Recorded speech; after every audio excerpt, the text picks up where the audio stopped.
Assalamualaikum warahmatullahi wabarakatuh. Halo semuanya, perkenalkan nama saya Wardatul Masufah dengan NIM 230121600736 dari Offering A. Di sini saya akan membahas buku bacaan yang sebelumnya sudah saya pilih dengan judul Web Design Basic for Educators yang ditulis oleh Torrey Trust. Alasan saya memilih buku bacaan ini karena buku ini dapat meningkatkan pengetahuan yang beragam tentang desain web, termasuk mereka yang baru mengenalnya. Sebelum Anda mulai merancang situs web pendidikan Anda, penting untuk mengidentifikasi tujuan situs Anda sehingga Anda tahu persis di mana Anda akan berakhir dalam hal produk jadi. Untuk membantu Anda mengidentifikasi tujuan situs Anda, pertimbangkan dua hal antara lain.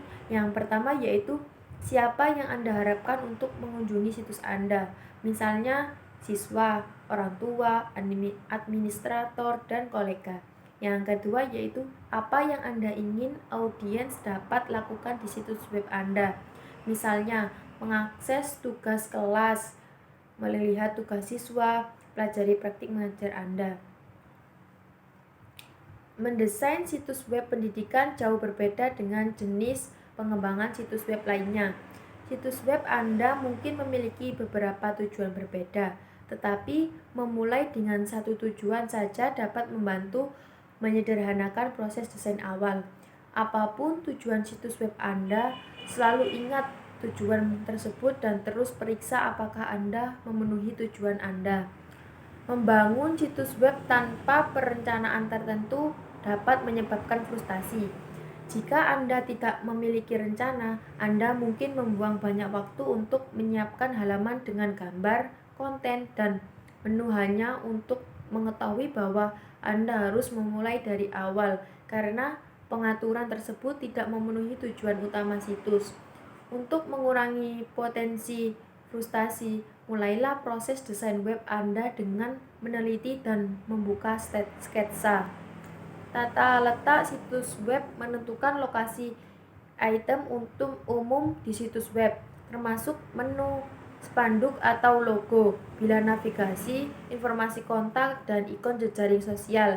Tata letak melibatkan keputusan tentang posisi setiap item di halaman, ukuran gambar dan teks, dan penempatan visual. Situs web Anda harus memiliki tata letak yang konsisten dari halaman ke halaman.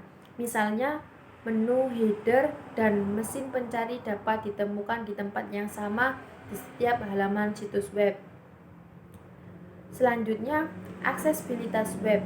Seringkali situs web dirancang dengan mempertimbangkan rata-rata pengguna berbadan sehat, yaitu orang yang dapat melihat dan mendengar multimedia dengan mudah, menggerakkan mouse untuk mengklik tautan, membaca teks dalam bentuk, ukuran, atau warna apapun, dan dengan cepat memahami semua informasi yang disediakan situs.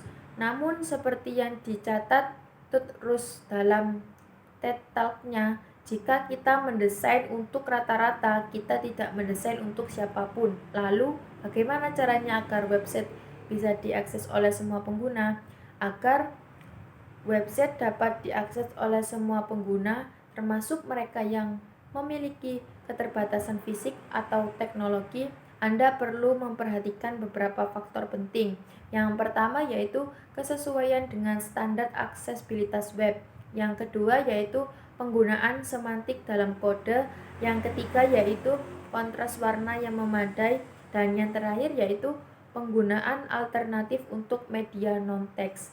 Selanjutnya yaitu berikut adalah hal-hal yang dapat Anda lakukan untuk meningkatkan aksesibilitas situs web pendidikan Anda. Antara lain, yang pertama yaitu membuat teks dapat diakses, yang kedua membuat multimedia dapat diakses, yang ketiga membuat antarmuka pengguna yang dapat diakses, yang keempat merancang materi digital yang dapat diakses, dan yang terakhir yaitu merancang situs web pendidikan yang dapat diakses secara digital.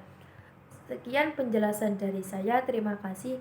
Wassalamualaikum warahmatullahi wabarakatuh.